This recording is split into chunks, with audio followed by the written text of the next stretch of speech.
Is soy bad for you? Examining both sides of the argument. The beginning of the soy craze. In 1999, the FDA announced that soy could significantly reduce heart disease if included in your daily diet. From that day on, soy became super popular and we started seeing soy products everywhere, from baby formulas to soy meat. There were claims that soy could replace animal protein and that it could even fix hormonal imbalances. But soy's fate changed, and today more and more people believe using soy can lead to some pretty bad health problems. Soy, the good and the bad. It's unbelievable how much information there is out there about soy.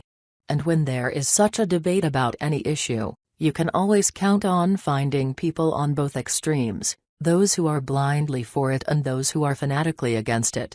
I will present to you the most coherent arguments I found on both sides, and you will take the decision on whether soy is good or bad for your health.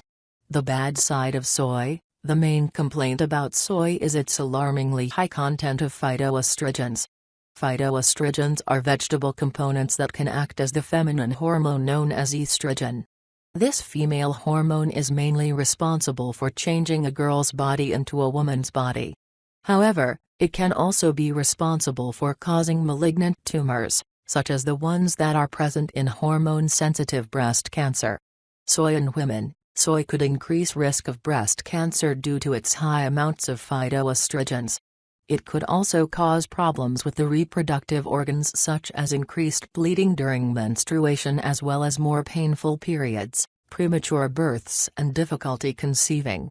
Soy in men. Since phytoestrogens can have similar effects as estrogen, many are concerned with the effect soy could have in men. Some say that the high amount of isoflavones, a type of phytoestrogen, can lead to less testosterone, and thus, decreased libido in men.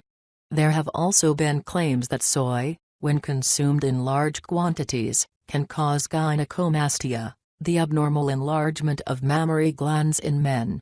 Thyroid. Soy is a goitrogen, which is a fancy word to say that it suppresses the function of the thyroid gland. This can lead to thyroid enlargement and to goiter, swelling of the neck due to an enlarged thyroid. Because the thyroid gland stops functioning as well as it should, you could potentially end up with hypothyroidism. Soy and digestive problems. Soy contains high levels of phytic acid. Phytic acid is not digestible by humans. The worst thing is that it inhibits the body from properly absorbing essential minerals, such as iron, calcium and zinc, which are essential to the development and functioning of the brain and nervous system. Protease and trypsin are enzymes that help with the digestion of protein. Soy contains protease and trypsin inhibitors, which means that your body will have a hard time digesting and absorbing protein. Soy and cancer. As stated before, soy could increase breast cancer risk, as well as other forms of cancer. 4 grams of soy daily could increase risk of prostate cancer by 120% and ovary cancer by 15%. The good news about soy. Now that we heard all the bad stuff about soy, let's hear a bit of good news. The good news pretty much summarize in 3 parts. In order to cause all those problems, soy has to be consumed in large quantities. Most studies that have been done about soy have been done on animals. Animals don't react the same as humans to everything. The type of soy you eat matters. Did you know? As of 2012, 93% of American soy production was genetically modified. This is the type of soy that can be harmful to your health. Studies with humans. A study published in 2001 in one of the main magazines of the JAMA, Journal of the American Medical Association, found that babies that were fed with soy were in same or better health that babies that were fed with cow milk. Breast milk is still the best option. The study also followed 811 men and women between 20 and 34 years of age. These men and women had previously participated in cow milk versus soy milk studies in their childhood. The results. They had no difference in their overall health and no reproduction problems when compared to the children who grew up on cow milk.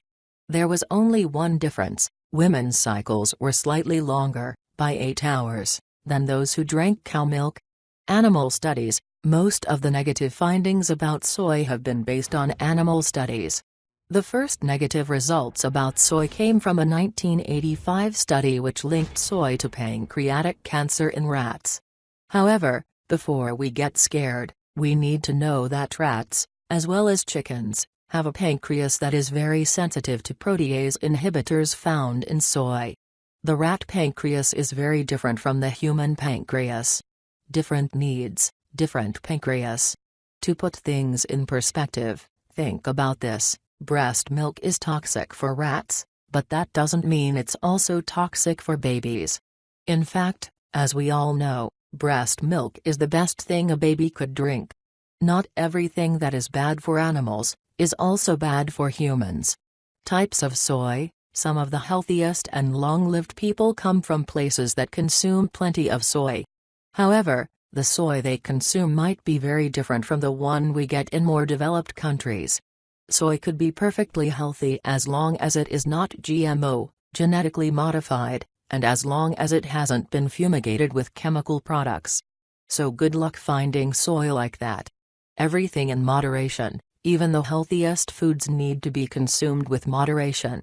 The same applies to soy. Since we still don't know exactly what soy can or cannot cause, eat it with moderation. Have a healthy diet, and don't rely too much on one single thing to act as the elixir for all health problems. Eat a healthy and moderate diet.